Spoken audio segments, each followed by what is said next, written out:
চারটি জিকির করলে আল্লাহ কখনো আপনাকে একা ছাড়বেন না। আমরা কিন্তু সব সময় চাই যে আল্লাহ আমাদের সাথে থাকুন এবং সকল বিপদ আপদ থেকে আল্লাহ আমাকে হেফাজত করুন। সুতরাং চারটি জিকির আপনি নিয়মিত করবেন। নাম্বার 1, 1 নাম্বার হচ্ছে হাসবুনাল্লাহু ওয়া নি'মাল ওয়াকিল।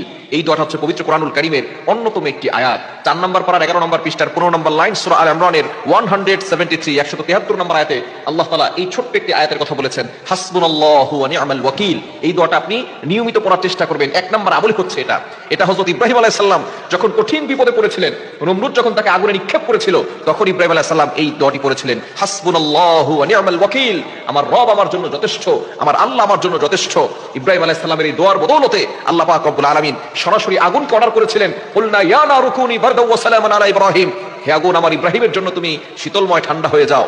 40 দিন পর্যন্ত নমরুদ আগুনে নিক্ষেপ করেছিল ইব্রাহিম আলাইহিস সালামের, তাকে পোড়াবে তো দূরের কথা, একটা পশম পর্যন্ত আগুন জ্বালাতে পারে নাই। সুতরাং বোঝা যাচ্ছে বিপদে পড়লে, কঠিন বিপদে পড়লে যদি আপনি এই দোয়াটা পড়তে পারেন, হাসবুনাল্লাহু ওয়া নি'মাল ওয়াকিল, তাহলে আল্লাহ তাআলা বিপদ থেকে আপনাকে হেফাজত করবেন। তাহলে 1 নাম্বার জিকির হচ্ছে হাসবুনাল্লাহু ওয়া নি'মাল ওয়াকিল। নাম্বার 2 নাম্বার জিকির হচ্ছে সুবহানাল্লাহি ওয়ালহামদুলিল্লাহি ওয়া লা ইলাহা ইল্লাল্লাহু ওয়াল্লাহু আকবার। এই 4টি বাক্য আল্লাহ তাআলার কাছে খুব বেশি প্রিয়। আহাব্বুল কালামি ইলাল্লাহি আরবা।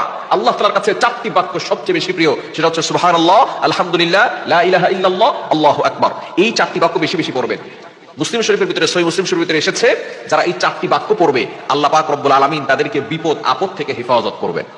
সুবহানাল্লাহ বিহামদি। সুতরাং আপনি 5 ওয়াক্ত নামাজের পরে 10 বার করে হলেও এই দোয়াগুলো পড়বেন।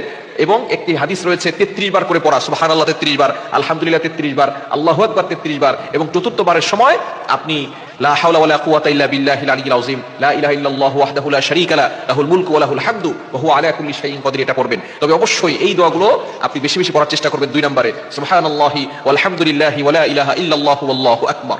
3 নম্বর আমল হচ্ছে লা হাওলা ওয়ালা কুওয়াতা ইল্লা বিল্লাহ। এই হাদিসটির খুবই গুরুত্বপূর্ণ ফজিলত রয়েছে।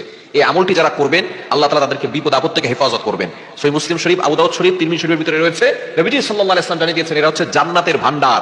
যারা এই দোয়া পড়বে বিপদ থেকে আল্লাহ হেফাজত করবেন এবং আল্লাহ পাক রব্বুল আলামিন তাকে অভাব থেকে হেফাজত করবেন এবং আল্লাহ তাআলা তার দোয়াগুলো কবুল করবেন। সুতরাং 3 নম্বর আমল হচ্ছে লা হাওলা ওয়ালা কুওয়াতা ইল্লা বিল্লাহ। 4 নম্বর আমল হচ্ছে ইস্তেগফার। আপনি সব সময় আস্তাগফিরুল্লাহ, আস্তাগফিরুল্লাহ, আস্তাগফিরুল্লাহ ইস্তেগফার বেশি বেশি করবেন, আল্লাহর কাছে ক্ষমা প্রার্থনা করবেন। কেননা ইস্তেগফার অনেক ফজিলত রয়েছে।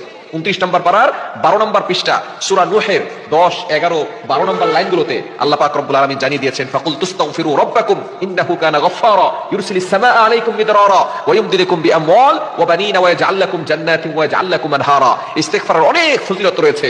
আল্লাহ আপনার গুনাহ ক্ষমা করে দিবেন, জান্নাতের ব্যবস্থা করবেন, জাহান্নাম থেকে মুক্তি দিবেন।